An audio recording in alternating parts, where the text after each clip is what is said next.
लुधियाना के सुनील और उसकी बीवी रीटा एक अच्छे और संपन्न परिवार से ताल्लुक रखते थे। एक दिन रीटा की भाभी उसके घर आती है। रीटा, तुझे तो पता है तेरा भाई कुछ नहीं करता, ऊपर से 2 बच्चों की जिम्मेदारी, बेटी भी बड़ी हो गई है। तू तो बुआ है, कुछ मदद कर सकती है तो कर देना। कहाँ पैसे हैं भाभी, बस समझ लो किसी तरह हम लोग भी दिन काट रहे हैं। 2 ही तो कार है और मेरी बेटी भी बड़ी हो रही है।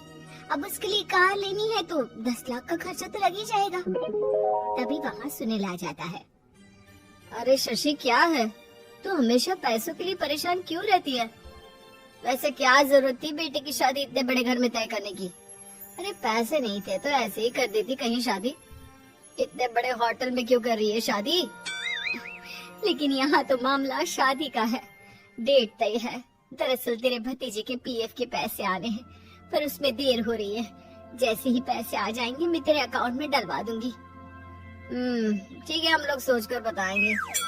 तभी वहाँ भतीजा आ जाता है। फूफा जी, आप लोग ही मदद कर सकते हैं, वरना तो कैसे काम होगा समझ में ही नहीं आ रहा। मैं वादा करता हूँ जैसे ही पैसे आ जाएंगे मैं आप लोगों को वापस कर दूंगा। हाँ भाई ठीक है। अब देख भाई, हमारे लड़के तो सारा दिन घर पर पड़े रहते हैं, ना कमाते हैं ना कुछ कमाने की इच्छा रखते हैं। लेकिन चल ये ले, कितने पैसे चाहिए? जी 4 लाख रुपए। ठीक है, लेकिन पैसे ध्यान से वक्त पर वापस लौटा देना। सुनील मुसीबत के वक्त बीवी के भतीजे की मदद तो कर देता है, लेकिन उन लोगों के जाने के बाद देख ले रीटा, तेरे मायके वालों ने मांगा तो दे दिया, वरना इन लोगों का मुझे कोई भरोसा नहीं है। अरे क्यों भरोसा नहीं है? इससे पहले तो कभी इन लोगों ने आपसे मदद भी नहीं ली। हाँ ली तो नहीं, लेकिन पैसे की किल्लत ही रहती है ना इन लोगों के पास। अरे ठीक है ना, नहीं लौटा पाए तो भतीजे के ससुराल से निकाल देंगे। सुना है बड़े घर में शादी हो रही है। सुनील और रीटा पैसे तो दे देते हैं, लेकिन अगले रोज ही। हाँ भाई साले साहब, क्या हाल है? ठीक हूँ जीजा जी। क्या बात है, सालों बाद आपका फोन, जरूर कोई बात होगी, बताइए ना। अरे वो तेरी बड़ी भाभी आई थी, बेटी की शादी कर रही है ना, तो पैसे लेने के लिए मैंने दे दिए 4 लाख। सोचा भाई किसी गरीब की बेटी की शादी हो रही है, पुण्य मिल जाएगा।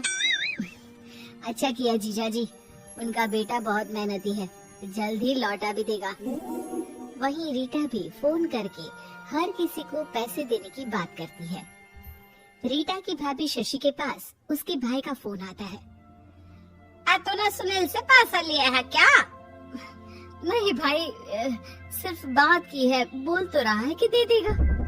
वो लोग मदद करने वालों में से नहीं है, और मदद कर भी दे लेकिन समाज में गा गा कर हालत बुरी कर देते हैं। अब गाने दीजिए ना भाई, मैं क्या कर सकती हूँ, मेरे पास कोई ऑप्शन भी तो नहीं है। बेटी की अगले हफ्ते शादी जो है। शशि की बेटी की शादी हो जाती है, लेकिन शादी के 1 महीने बाद ही सुनील का फोन भतीजे के पास आता है। हाँ भाई, शादी तो हो गई हम लोगों की दुआ से। अब देख, ऐसा ही फायदा होता है पैसे वाले रिश्तेदार हो तो। तेरे वक्त पर हम कैसे खड़े हो गए थे, लेकिन अब पैसा लौटा दे भाई। जी मैंने पीएफ के लिए अप्लाई कर दिया था, उसके नोटिफिकेशंस मैं आपको भी भेज देता हूँ। मुझे लगता है 10 दिन में पैसे आ जाने चाहिए। जैसे ही पैसा आएगा मैं आपके अकाउंट में डाल दूंगा। और ना जी ना, कोई नोटिफिकेशन नहीं चाहिए, पैसा चाहिए, पैसा। ठीक है अंकल, बस 10 दिन का समय दे दीजिए। अभी हफ्ता भी पूरा नहीं होता कि भतीजे के पास उसके गांव के दूर के चाचा का फोन आता है। और बेटा क्या बात है, सुनील के कोई पैसे ले रखे हैं तो दे क्यों नहीं देता?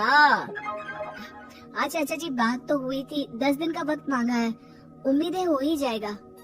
अरे फोन कर रहा है, रोज बता रहा था कि बेटी की शादी में मदद की थी।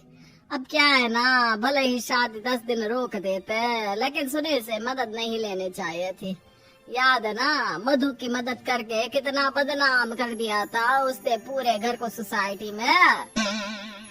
हाँ चाचा जी, मैं भी यही सोच रहा था कि उन लोगों से मदद नहीं लेनी चाहिए थी।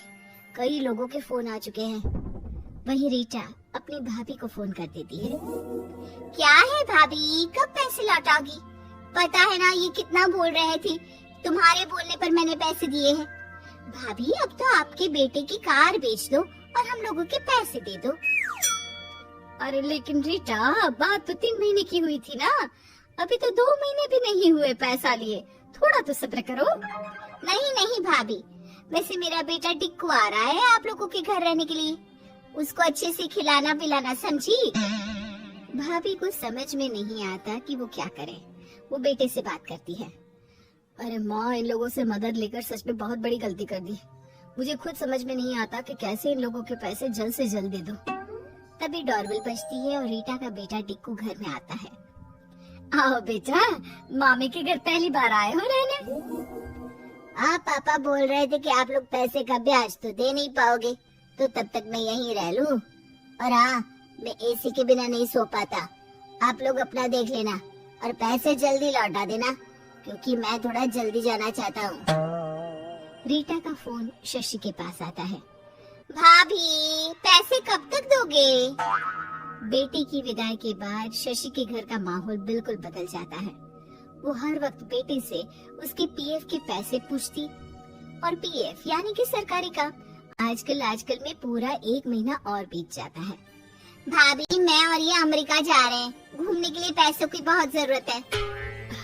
रीटा, मैं पूरी कोशिश कर रही हूँ कि जल्द से जल्द पैसे का इंतजाम कर दूं, लेकिन पक्का नहीं बोल सकती। तभी सुनील का फोन भतीजे के पास आता है। देख माना 3 महीने की बात हुई थी पैसे लौटाने के लिए, लेकिन अभी मुझे पैसों की काफी जरूरत है। मैं अमेरिका जा रहा हूँ, तो पैसे मैंने किसी से ब्याज में पकड़ लिए हैं। तू हर महीने 4 लाख का 20,000 ब्याज डाल देना मेरा अकाउंट में। सुनील फोन रख देता है, लेकिन भतीजा काफी परेशान हो जाता है। वो ऑफिस से शाम को घर आता है कि माँ पूछती है, क्या हुआ बेटा? बेटा माँ को सारी बात बता देता है। माँ भगवान के सामने हाथ जोड़कर खड़ी हो जाती है और रोने लगती है कि तभी बेटे का मोबाइल पर मैसेज बजता है। माँ पीएफ के पैसे आ गए। और वो ऑनलाइन ही सुनील के पैसे वापस कर देता है। भला हो भगवान का। लेकिन आज एक बात तो समझ में आ गई, मदद हमेशा उन लोगों से लो जो मदद के बदले आपसे मदद में दी गई रकम ही वापस ले, ना कि समाज में आपकी इज्जत।